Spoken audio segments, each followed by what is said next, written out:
Bienvenido, Tobías Crespo. Buenos días, Carolina. Agradecido, afortunado de nuevo de compartir contigo en este espacio, en Controlando la Mañana, y también dándole nuestro saludo a todas las personas, los seguidores que siguen esta plataforma comunicacional. Y nada, dispuesto a discutir contigo y con el programa todo lo que tiene que ver no solamente con la agenda legislativa, sino con los temas políticos y de la agenda nacional que sobre todo preocupan a los dominicanos. Sí, vamos a entrar en materia, Tobías. Hay una incertidumbre de qué es lo que va a pasar con esas 500 propiedades que se está debatiendo en el Congreso, hacia dónde van, qué le van a hacer sus propietarios, qué es lo que van a hacer. La gente no sabe, la gente nada más oye 500, la gente nada más, pero no sabe qué es lo que está sucediendo. Entonces vamos a educar al pueblo dominicano, porque siempre he dicho que a los legisladores deben hacer un stop cuando hablen hacia las cámaras para que el pueblo llano pueda entender qué es lo que está sucediendo en el Congreso Nacional. Mira, te felicito porque desde que viste una noticia que salió sobre la aprobación sobre el 10º grupo de 500 iniciativas de menos de 1000 metros que aprobó la Comisión Permanente de Contrato, la cual yo presido del año 2020, pues te pusiste en contacto con nosotros para que le informemos al país qué era eso. Bueno, pues vamos a explicarle de manera llana, o lo más llano posible, el Estado Dominicano, a través del presidente de la República, que da un poder al director de bienes nacionales o al director del CEA a vender, donar o hacer una permuta entre propiedades inmobiliarias, entiéndase terrenos, entiéndase apartamentos, entiéndase casas o locales comerciales. Oh, wow. Y en ese sentido el Estado vende a particulares, personas físicas, y digo vende porque también puede donar a instituciones religiosas, sí, sin fines de lucro, sí. No sabía. Y sobre todo eso, la Constitución obliga, Carolina, que un metro de terreno que venda el presidente de la República tiene que pasar por el Congreso Nacional, tiene que ratificarlo. Es decir, cuando el Estado se desapropia, ¿verdad?, de un bien que es del Estado y se lo pasa a un tercero, ya sea a través de un contrato de compra y venta, o un contrato de donación, o un contrato de permuta, que es un intercambio, que a veces yo te doy... Señores, ya entendieron lo que es la permuta, ¿verdad? Yo te doy este bien y tú me das ese bien. Exacto. Lo tasamos, si hay una diferencia, entonces tú me tienes que compensar por el otro. En el caso de la donación no hay un monto pecuniario, sino simplemente donado, y en la compra y venta hay una tasación, un avalúo. Claro. Y en ese sentido, pues durante mucho tiempo, desde el gobierno de Balaguer, la comisión que nosotros presidimos del año 2020, hemos logrado aprobar, no esos 500 que tuviste, ya van casi 7000. Logramos resolver una mora legislativa de más de 50 años. El contrato más viejo que yo aprobé, o que aprobó la comisión que yo dirijo, de 15 diputados, data del año 1971. Estábamos hablando del gobierno de Balaguer, pero también ahí hay contratos del gobierno de Jorge Blanco, Antonio Guzmán, luego Balaguer de nuevo, Leonel Fernández, Hipólito Mejía, es decir, de todos los gobiernos hasta lo más reciente.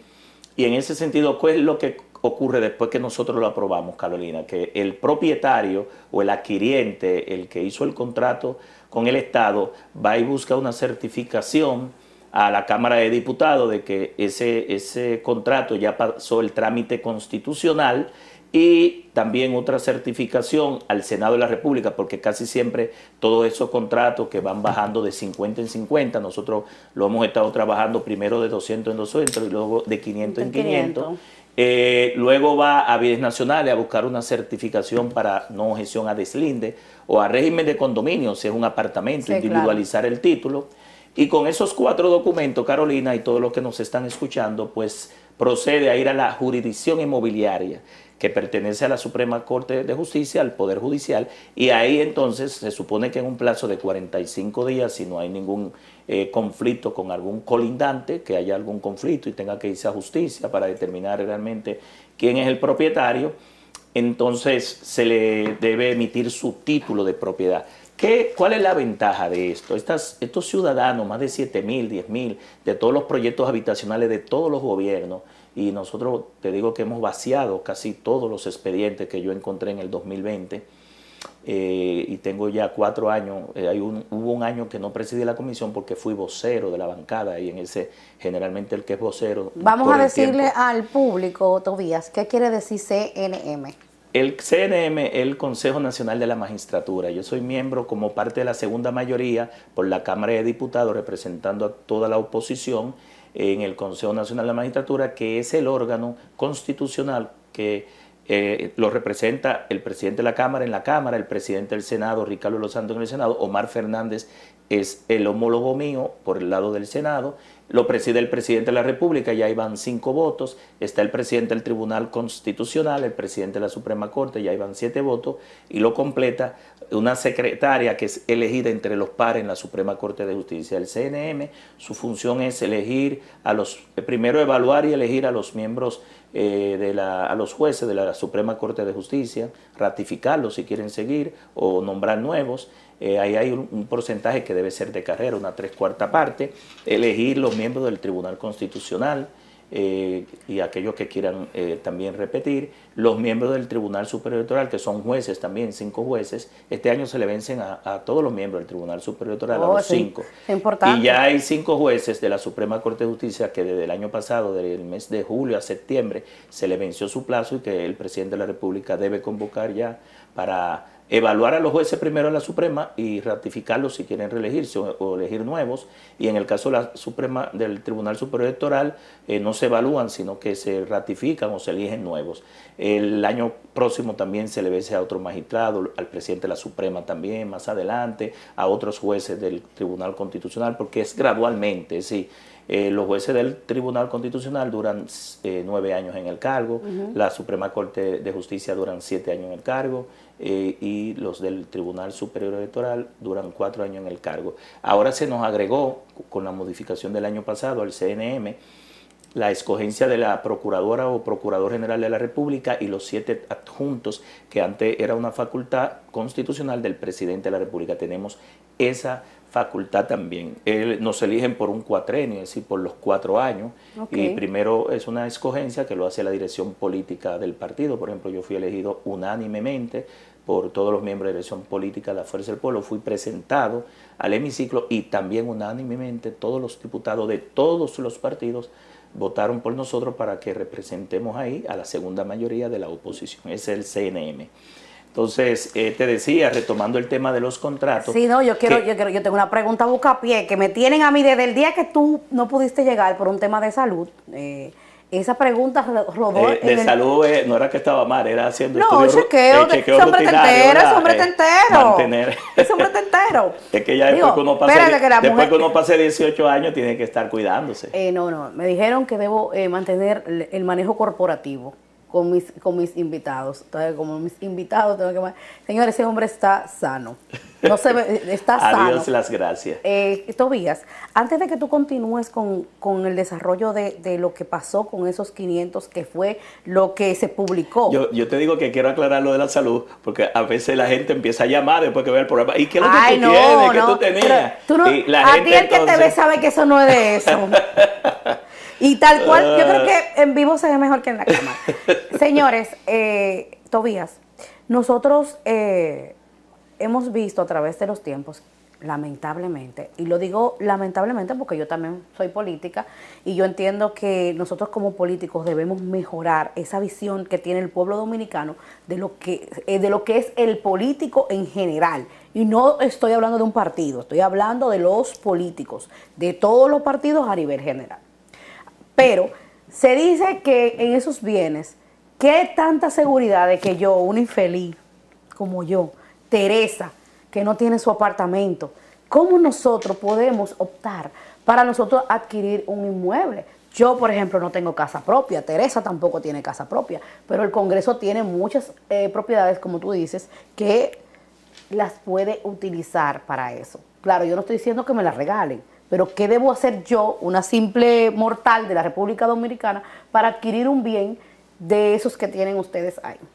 Mira, estos proyectos de contrato entre el Estado y particulares, personas físicas, son proyectos que ya los diferentes gobiernos entregaron a esos adquirientes. Ya ahí, si no están los adquirientes, están los sucesores, sus hijos, o si no están los herederos, nietos, si no fue que hicieron un traspaso, ¿verdad? Y lo vendieron sin tener título. Pero te quería completar para los que nos están dando seguimiento con este tema, es que una vez que va la jurisdicción inmobiliaria, nosotros estamos dándole un gran valor a los ciudadanos que han estado esperando 20, 30, 40 y hasta 50 años por su título, porque primero tienen la seguridad jurídica de un título que no lo tenían. Segundo, pueden ser sujetos de crédito. No es lo mismo tú ir al banco con un título a coger un préstamo. Si tú no tienes el título, no te prestan. No. Tercero, eso dinamiza la economía porque esa persona va a pagar el impuesto de la transferencia del título del apartamento desde el Estado a él, pero también eso va a permitir una mayor tranquilidad de que esa persona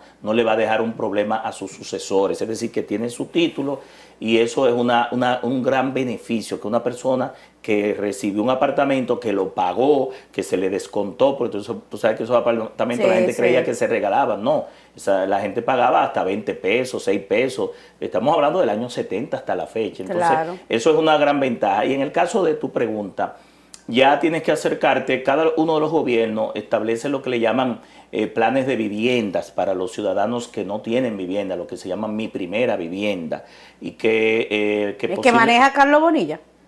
Bueno, lo maneja él porque él es ministro, pero hablando del Estado, es el Ministerio de Vivienda, anteriormente lo hacía el INVI, anteriormente también lo hacía Bienes Nacionales, y creo que habían otras instituciones que también construían. Vía ustedes, o sea, vía el Congreso. Creo que la CAS construyó en Guajimía, en Herrera. Eso lo construyó a través de un financiamiento. En mi sector construyeron a Guajimía 3. Exacto. Esa va por varias fases. Se ha cogido mucho dinero para Guajimía y todavía va en fase. Te lo digo porque en el Congreso ya tenemos todavía la caña sigue desbordándose y el bajo sigue igualito. Lo importante es acercarse desde los gobiernos pasado, que este gobierno critica mucho del PLD, han habido muchos proyectos habitacionales y se empezó lo que se llama BBC, vivienda de bajo costo, era a través de un fideicomiso, que es el fideicomiso BBC, vivienda de bajo costo. Personas de escasos recursos, clase media, media baja, podían acceder a una vivienda de bajo costo. Ahí definimos los montos de lo que era una vivienda de bajo costo. Creo que iniciamos en 3.5, después por ley se llevó a 4.5. Cada cierto tiempo se va ajustando el valor de esa vivienda y hasta ese monto no paga impuestos, se le da el bono vivienda, el bono tierra y recibe una serie de incentivos por ser la primera vivienda. Eso es para los que no tienen vivienda ya, primera vivienda. Y sobre esa base, pues ahora en este gobierno han trabajado el plan, creo que Vivienda Feliz y otros programas más, pero esos son los mecanismos que tienen las personas que no tienen vivienda, que no tienen recursos cuantioso, ¿verdad? Pero que pueden a través del Banco de Reserva o de la fiducia, porque no es solamente el Banco de Reserva, en vivienda de bajo costo participan muchos constructores o desarrolladores privados. Creo que en la ciudad Juan Bosch estuvieron trabajando, desarrollando creo que 16 contratistas y cada uno de ellos tenía lotes asignados y al final ahí es lo que le llaman una alianza público-privada, una APP, a través de un fideicomiso que logra bajar los costos de la vivienda y ese es un programa, déjame decirte, que tiene un gran componente humano y social. Tú no sabes la tranquilidad que le da a una persona que su principal preocupación es no tener un techo, poder lograr. Yo lo sé, créemelo que yo lo sé. No, aquí hay un déficit habitacional de miles y miles de viviendas, de gente que no tiene vivienda. Claro, y otros que tienen bastante, porque tienen muchas que que tienen y que han cogido. Mira, Tobías. Pero algunos lo han hecho en buena ley, otros no, pero al que Dios se lo dio, que San Pedro se lo bendiga. De Macorís. Mira, pero nosotros, por ejemplo, si yo que soy amiga tuya, te digo, Tobías, yo quiero una vivienda. O queremos, la Junta de Vecinos de mi sector quiere verificar cómo conseguir vivienda a personas que no la tienen, como Junta de Vecinos, por ejemplo, porque aquí ya se le ha perdido el tema a los comunitarios, pero antes todas esas cosas, todas esas gestiones eran a través de juntas de vecinos, clubes deportivos y lo demás. Pero en ese caso no hay un proyecto desde el Congreso que nosotros podamos utilizar para adquirir un tipo de vivienda. No tiene que ser vivienda, puede ser también un local comercial, porque yo sé que ustedes hay en ese lote de esos 500 que digo yo, hay también locales comerciales, o sea, ¿cómo la gente normal puede adquirir eso sin tener que ir pues a, ¿cómo se llama? Al Ministerio de Vivienda? Porque te voy a decir una cosa, yo puedo ir a donde yo vaya y me van a echar para atrás. ¿Pero y por qué? Porque yo soy miembro del Comité Central del partido. No debería ser, pero No, te voy a explicar. pero por favor. Te voy a explicar. Pero usted es un legislador y usted sabe. Te voy a explicar lo siguiente, mira. A Teresa se la negaron. Te voy a explicar lo siguiente. Me hablabas de la Junta de Vecinos y aquí quiero hacer una aclaración porque a veces, por ejemplo, los comunitarios tienen un gran sentido de vocación de servicio, de solidaridad. La mayoría son gente entregada que dejan sus problemas para resolver los problemas de los demás. Muchas veces tienen casas deprimentes y ellos buscándole casas a otros, pero las juntas de vecinos no tienen que intervenir en nada de esto. Y te lo digo porque me llamó la atención, sobre todo en mi sector, los Jardines del Norte, que una persona se me acercó, que de la junta de vecinos, que allí, que aquí, otras juntas de vecinos que se acercaban para una comunicación en otros sectores que no son de los Jardines del Norte, le estaban pidiendo 3,000 pesos, 5,000 para una carta para el Plan Nacional de Titulación, que está a través de la unidad. No tiene que intervenir en nada, ni tiene que dar un peso a ningún presidente de Junta de Vecinos, ni cartas de la Junta de Vecinos para acceder a los planes y proyectos de vivienda del Estado. Eso debe hacerse de manera institucional porque ellos tienen incluso una página donde los que aspiran a tener esa vivienda se registran, supuestamente deben depurarse por la misma fiducia, por el Banco de Reserva, se le piden sus requisitos y finalmente cuando el proyecto está completado deberían entregársele su vivienda. Ese es el criterio normal, Carolina, que debe tomarse en cuenta y en este caso, aunque la Junta de Vecinos puede ser un intermediario o un interlocutor válido, legalmente no representa desde el punto de vista jurídico ningún elemento o componente para lograr que una persona lo tenga así. A veces muchos dirigentes de Junta de Vecinos son dirigentes del partido de gobierno, tienen su influencia, te pudiesen ayudar, pero no es lo que debería ocurrir. Ya, lo que yo creía era que nosotros como simple ministro, un simple ministro tiene tanta posibilidad de ayudar a las personas, pero también el Congreso, porque ustedes fueron elegidos por el pueblo. Entonces yo, mi primer interrogante cuando vi la noticia en el periódico fue que si nosotros teníamos la esperanza, y cuando digo nosotros, es muchas personas que están en la oposición, tanto de la Fuerza del Pueblo, como del PLD, como de los servidores, de Carlos Peña, el Partido Humanitario, que lo veo ahí tirando paquetico, el mismo Morrison, que ya lo veo también jaloneando por un lado y pidiendo perdón porque votó por este gobierno. O sea, hay gente que está muy identificados y nosotros sabemos como dominicanos que aunque esté mal, usted es oposición. Y no es verdad que ningún beneficio que yo le pueda dar mío te lo voy a dar a ti. Lo que pasa, Carolina, es que ¿Cómo ustedes el manejan? Estado debe ser para todo. Mira, yo soy diputado de la Fuerza del Pueblo, pero yo soy un diputado de la República. Incluso aunque represento la capital, ¿verdad? El Distrito Nacional, la Circunscripción 2, mis propuestas, mis proyectos van en beneficio del país. Deberían, aunque represento un territorio, por una demarcación, porque así debe ser para fines electorales y enfocar la organización de la representatividad y la participación política, pero yo represento a todos, no solamente a los de la Fuerza del Pueblo, así debe ser los ministros, los directores, el presidente de la República, pero había un expresidente que dijo de manera muy categórica. Sí, trabajaré para todos sin olvidarme de los míos. Exactamente, es que eso es lo que pasa. Tobias, permíteme irme a una pausa comercial y retornamos con más contigo porque aquí ahora vamos a hablar de otra cosita que también está sabrosa en el Congreso. Así que no se muevan, que volvemos con más. Esto es Controlando la Mañana.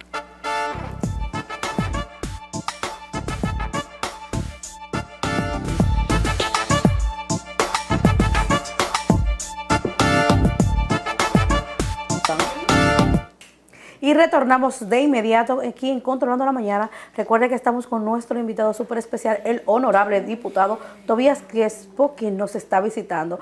Tobías, hemos hablado un poquito del CNM, hemos hablado un poquito de lo que fueron los apartamentos o los inmuebles que el Congreso pues expuso por fin públicamente, lo que se está haciendo con eso que, como tú decías en el bloque anterior, pues se ha esclarecido o transparentado lo que se ha hecho con eso desde el 2002, ¿correcto?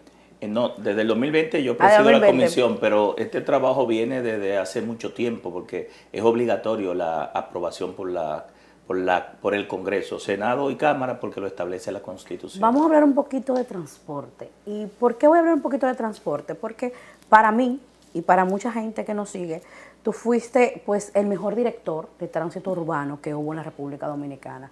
Y realmente ahora mismo la República Dominicana está sufriendo de muchos accidentes de tránsito que a veces uno mismo dice, pero que no tienen lógica. Y lo que pasó ayer en San José de Ocoa fue trágico. Murieron muchísimas personas, pero cuando tú andas conduciendo, como es el caso de nosotros en la República Dominicana, tú te das cuenta que hay un problema de concepto, de manejo, porque es que no hay forma de uno darse cuenta cómo es que la gente no tiene conciencia a la hora de manejar. Y es un tema de conciencia. ¿Qué se puede hacer en este caso donde hemos perdido esa lucha de conciencia con los dominicanos? Y todos, todos. Bueno, lo primero es voluntad política, Carolina, que yo entiendo que no la hay en este gobierno para priorizar el tema de la seguridad vial. Estamos encabezando en el mundo entero las víctimas mortales y los heridos por accidentes de tránsito, más de 34 fallecidos por cada 100.000 habitantes, donde la media son 16 por cada 100.000 habitantes. Segundo, aplicar recursos presupuestarios, porque la voluntad política no solamente es decir, sino hacer y ejecutar y asignarle recursos para mitigar e ir reduciendo los índices de fatalidades en las vías públicas. Lo tercero es, Carolina, que debe ser también parte de lo primero, es aplicar la ley, y la ley establece un plan nacional estratégico de seguridad vial que lleve a reducir los accidentes de tránsito en la República Dominicana, atacando de manera directa los 3 factores de riesgo que inciden en las vías públicas para prevenir accidentes de tránsito, que son el factor humano, que somos nosotros, los conductores, peatones y pasajeros, que de una forma u otra, en un 90% somos causantes de los accidentes. El factor vía, que tiene un componente de un 4%, y el factor vehículo, que tiene otro componente de un 4%, pero tú sumas el 4% del vehículo, el 4% de la vía, más el 90% del conductor, pero aún así el conductor es responsable del 98%. Claro que sí. Porque él puede detectar las condiciones de las vías, las condiciones del vehículo, la iluminación, si hay arena, una curva y todo lo demás. Hay un 2%, tú dirás, pero falta un 2%, claro. Hay un 2% que se le echa a lo que les llaman la casualidad, caso fortuito, causa mayor, una situación que no se puede evitar, como por ejemplo un terremoto, un maremoto, que se cayó un poste del tendido. Como pasó ayer también en el puente de la 17. Sí, esas son situaciones imprevisibles, se llama causa mayor, que se producen en el momento, y la reacción es muy difícil prevenir, pero la mayoría sí son evitables. Los accidentes de tránsito son evitables en un 98%, si trabajamos esas causales. Ya eso está estudiado, analizado, con datos y hechos, y aquí lo que hay es que tener la determinación y la autoridad, porque yo creo en ley y orden, para ordenar, monitorear y controlar las vías públicas, porque allá afuera lo que hay es una selva que se convierte en carnicería. Así es. De personas perdiendo la vida, y los que no pierden la vida entonces quedan cuadraplégicos, quedan parapléjicos, tienen fracturas en el cráneo, en las extremidades superiores, interiores. La mayoría tienen los pies cosidos. En la columna, placa. Y representa más de 120.000 millones de pesos todos los años solamente en el sistema de salud. Como costo, 2.4% del Producto Interno Bruto se gastan todos los años. Aquí están muriendo diarios, Carolina, lamentablemente allá afuera, como si fuéramos animales, y no estoy diciendo que los animales tengan que morir ni tengan dignidad. Claro. 8 y 9 personas diarias. Antes de llegar Luis Abinader en el 2020 morían 6. ¿Qué quiere decir? Que en este gobierno, en vez de reducirse, se ha aumentado en un 33%. ¿Y por qué? Porque no ha habido acción, no hay voluntad política, no hay prioridad del tema, no se están aplicando recursos. Lo que se está haciendo es mucho bulto, mucho like, mucho un gobierno de mediático, de views, de like, y sobre todo cosmético y de circo. Entonces yo creo que ya la gente se cansa del circo. Bueno, yo parece que no aprendieron la historia con la Hipólito. gente exige pan, porque por lo menos en el Coliseo Romano daban pan y circo, pero este no está dando ni siquiera pan, lo que está dando es circo. Y ya la gente le ha cogido la seña, ya la gente lo que quiere es respuesta, soluciones a los grandes problemas. De que en este gobierno prometieron que en 2 años iban a resolver todo el país y que precisamente el país empezó en el 2020, porque todos los funcionarios hablan del 2020. Claro. Y esta república empezó hasta desde antes del 1844. No, es que todo, entonces, todo apareció, los túneles, todo de 2020. Y este país es otro, pero es a partir del 1996 que el PLD llegó al poder con Leonel Fernández por vez primera, y el país cambió en todos esos gobiernos. Es que tú te puedes dar cuenta desde que llega un gobierno del PLD hasta un municipio y cuando está este gobierno central. Cuando en un municipio el alcalde o la alcaldesa es del blanco, tú te das cuenta. Y cuando en otro municipio es verde o morado, también te das cuenta. Sí. Por la calidad del servicio, por los equipos técnicos. Sí, la gente dice, eso es el PRM. Sí, no, es que decíamos ayer que yo tenía a un ex viceministro de Educación aquí. Yo decía ayer junto con él que aquí no es solamente, Tobías, el tema del tránsito. Si nosotros no vamos al tema del tránsito, ha sido un desastre. Y como tú dices, un 33% aumentando en todo lo que va. Ayer vimos lo mal que se ejecutó, pues hasta el rescate de ese accidente, la tardanza en llegar, porque el 911 ya no funciona, eso está oscuro, no está señalizado, no hay, ¿cómo se llama? Las rejas que están alrededor de las autopistas, de la autovía, no hay tampoco. Entonces la baranda de seguridad, la barrera de seguridad. Exactamente, o sea, no hay nada que tampoco nosotros nos sirva, pero si decimos que está señalizada, tampoco está señalizada. Aquí los dominicanos tienen que aprenderse la dirección. Aquí tiene todo el mundo que es un GPS. Mira, este gobierno ha mostrado una gran incapacidad para dar respuesta a las emergencias. Lo vimos con una niña en San Cristóbal, ¿verdad? Que se retiraron y fue recuperada por residentes de la comunidad. Lo vimos más recientemente la semana pasada en San Domingo Norte, que también otra niña, lamentablemente esa falleció en una cañada en Santo Domingo Norte. Lo hemos visto incluso en todos las situaciones que se dan donde el gobierno tiene que dar respuesta. Yo creo que tenemos que exigirle a la comunidad, al gobierno, realmente que se ponga las pilas en todo lo que tiene que ver. Primero, la prevención. Lo que hay que hacer es prevenir, y sobre todo que los ciudadanos no boten basura en las cañadas, en los ríos, en los afluentes, en los manantiales, y que la basura debe ser puesta para ser recogida por los alcaldes. Yo no le voy a echar tanto la culpa porque la gente también es muy inconsciente. Sí, la gente, por eso estoy hablando de la prevención, de que la gente, y segundo, entonces que ante las situaciones nosotros estamos en el trayecto de los huracanes, la temporada ciclónica. Ya el primero se formó. La temporada ciclónica sabemos cuándo inicia, cuándo termina, es larga. Ya eso es... Y es larga, estamos en el medio. Exacto. Hay temas que uno no puede decir que fue una emergencia, sino que los huracanes, las tormentas tropicales y las vaguadas también, que muchas veces arrastran en las cañadas, nosotros no podemos decir que son fortuitos, no. Están dentro de un rango y debemos planificar. Durante años y años vamos a seguir siendo parte del trayecto de las rutas de las tormentas tropicales. No podemos mover, porque la isla no se puede mover. De los fenómenos nos iremos nosotros de la tierra y la isla va a continuar ahí.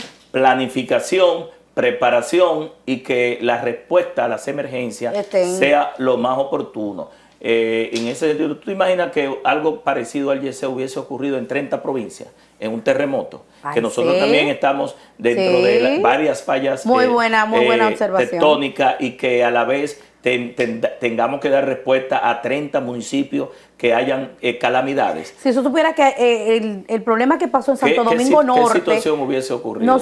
Yo dije públicamente aquí, digo, bueno, pero tiene que ir los bomberos del Distrito Nacional a rescatar a una jovencita de Santo Domingo Norte. O sea, ahí hay un ayuntamiento, hay un presupuesto y supuestamente hay un comando de bomberos. Entonces, ¿qué pasó? Que tiene que venir lo del distrito a pero ayudar. Eso es la colaboración entre las instituciones. Ahí no hay problema, porque incluso ya hay organismos internacionales que se dan apoyo. Por ejemplo, aquí vino Puerto Rico y vino México para el caso de la tragedia de YESE, pero hay organismos que ya tienen colaboración internacional, porque hay temas que en la tragedia que nos unen a todos. La solidaridad a veces ni siquiera tiene un componente territorial, tiene un componente humano en toda la dimensión. Esto es un tema de a nivel solidaridad, global, Tobías. Por ejemplo, Pero se quemó el Merca. Sí, se quemó el Merca, pero los bomberos de Alcarrizo no tenían agua. Iba a lo del Merca. Es decir, se quemó completo, pero vuelvo y repito, es un tema de que no hay voluntad. Al no haber voluntad, no aplican recursos. Al no haber recursos, no van a tener